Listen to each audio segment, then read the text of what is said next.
The story of the Gold Coast restaurant in Hollywood, Florida is one of intrigue, celebrity, and the mob's influence in the region. Once considered one of the best restaurants in South Florida, the Gold Coast restaurant had a notorious reputation as a hangout for high-powered criminals and a national message center for the mob. These days, the owner's name is emblazoned on a building at Nova Southeastern University in Davie and continues to grace charitable grants for causes across the area, including SOS Children's Village of Florida, Memorial Regional Hospital of Hollywood, and the South Florida Wildlife Center. Stay with us as we'll tell you the story of this famed South Florida restaurant and what restaurant is in its place today.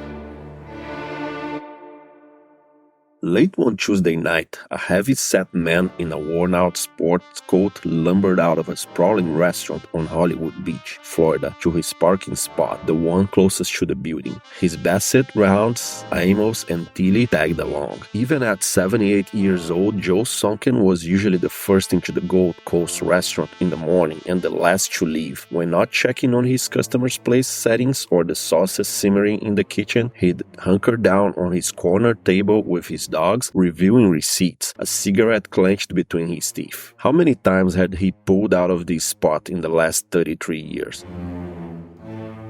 But on this day in May 1986, his 8-year-old ocean blue Oldsmobile barreled backward, crashing through the dock and plunging into the Intracoastal. A regular that saw the car sink said he saw the car in the water and froze. Sonken's hands remained on the wheel, as if he could drive his way out, time slow to a crawl. "Get me out of here," Sonken yelled in the last moments before the car sunk. "I can't swim." When people heard about what happened to Sonken's car, many, including some restaurant staff, figured someone had messed with it. Maybe the gear shift had been rigged, the brakes cut, or there was foul play. The next morning, the Miami Herald announced that Sonken, the intimidating icon who had presided over his landmark for decades, had drowned. It's long been assumed Sonken was Mafia in a region that for years was bursting with rival crime families. His rise, his polarizing effect on people, even his kindness are both unlikely and illustrative of a South Florida colonized by wise guys and silky-voiced crooners. After selling his previous restaurant in Hallandale, Sonken opened Gold Coast Restaurant in late 1953, a few blocks north of the Hollywood Boulevard Bridge. He took pride in his Chicago roots and his refined taste for Italian food.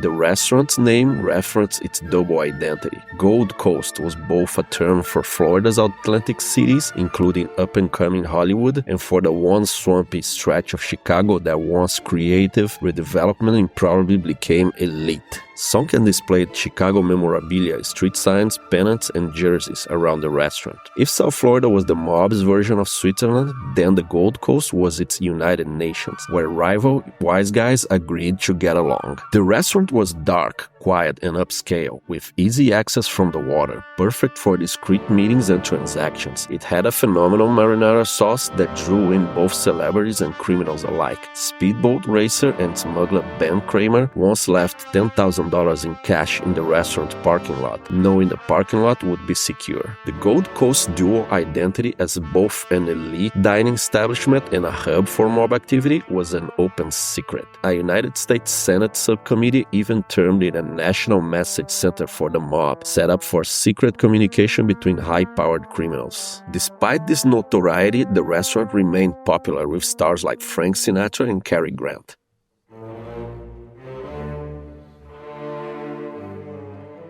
Today, Sonken's name is better known for the charitable grants and buildings that bear his name, rather than the story of the magic space that was the Gold Coast. Though the Gold Coast restaurant itself is long gone, the legacy of its founder, John Sonken, lives on in South Florida. Despite the Gold Coast's notorious reputation, Sonken's philanthropic efforts have helped shape the region in a more positive way. The Gold Coast restaurant was located where today sits the GG's waterfront, across from North Lake on the Intracoastal Waterway in Hollywood, Florida, close to Lit Tub and Billy's Stone Crab, also famous for the beautiful views and sunsets in South Florida. At the Gold Coast, customers arriving by yacht would dock at the back, double docking on weekends as the restaurant grew in popularity. It was an old world eatery with small lamps on the linen-covered tables, where diners dressed up for dinner and servers raked away crumbs between courses. Each dish that came out of the kitchen was meant to be a masterpiece, and Sonken showed a knack He'd nurtured that mother callous for attracting celebrity clientele. "Don't come here when you're in a hurry," Sonken told the Fort Lauderdale News, forerunner of the Sun Sentinel in 1954. "We try to make your dinner the event of the evening." Musicians played at the piano or strolled around the tables, and one event Sonken gave permission to a group of enthralled diners to bring his guitarists on their yacht for a cruise. He was known simply as Boss.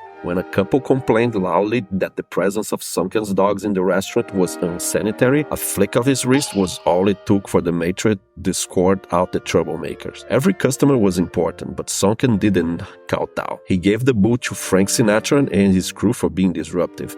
"Get the hell out of here and take your gang with you," Sonken said, much to Sinatra's shock, remembers Thomas Lentini in his memoir, Silk Stocking Bandits. The boss protected his clientele's peace and privacy. Sonken turned on a dime for right too angry. A former busboy recalls clinking two glasses together while cleaning a table, and the old man, a staff called the restaurateur, shouted, "Where's the fucking cocksucker busboy?" If Sonken thought you did something wrong, he would unleash an epic string of profanity. The best way to deal with this was to nod, walk away, and act as if never happened. Sonken didn't hold grudges. The joke among waiters was if he liked you, he cursed at you, and if he didn't curse at you, start looking for a job. Pivotal moments in mob history transpired over homemade ravioli and Gold Coast's famous chicken Vesuvio, baked with potatoes and onion. In the early 1960s, Mafia powerhouse Centro Traficante Jr. and mob flunky David Ferry, who years later was portrayed with frenetic flair by Joe Pesci in Oliver Stone JFK,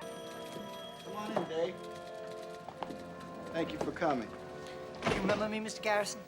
I met you on Carondelet Street right after your election. I congratulated you. How could I forget? You make quite a first impression.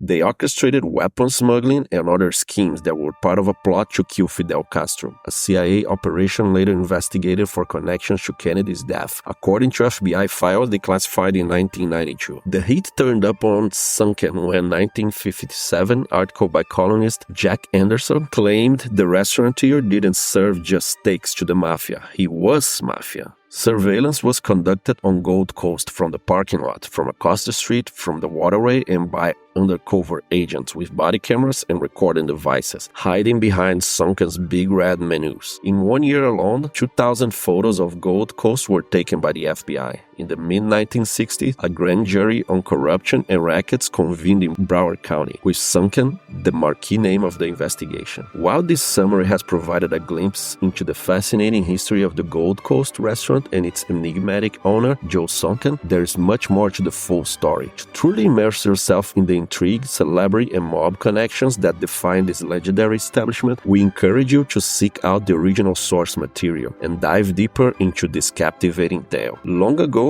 underworld leaders agreed to make most of Florida a mafia Switzerland, where any mob family could operate freely. The New York-based Gambino family carved out an exception for pornography, which they controlled. They even declared certain areas of South Florida murder-free. Gangsters from the Northeast also enjoyed it for the reasons anyone does. The weather, for one, which harkened back to the old country. Al Capone kept a villa in Miami Beach, where he died after a prison stint for tax evasion. With the spread of air conditioning and jet travel, it became easier to visit or live year-round, spurring a construction boom for which the mob was perfectly positioned. Proximity to Cuba, another paradise ripe for exploitation, and a pre-Castro gold mine for Lanxi added to South Florida's appeal. That's it for another one of South Florida's crime past, known as a sunny place for shady people. Stay tuned for more videos of our series on the water crimes in South Florida. Comment down below if you like this video and leave us a like. I'm Mano from Toulouse and I'm out.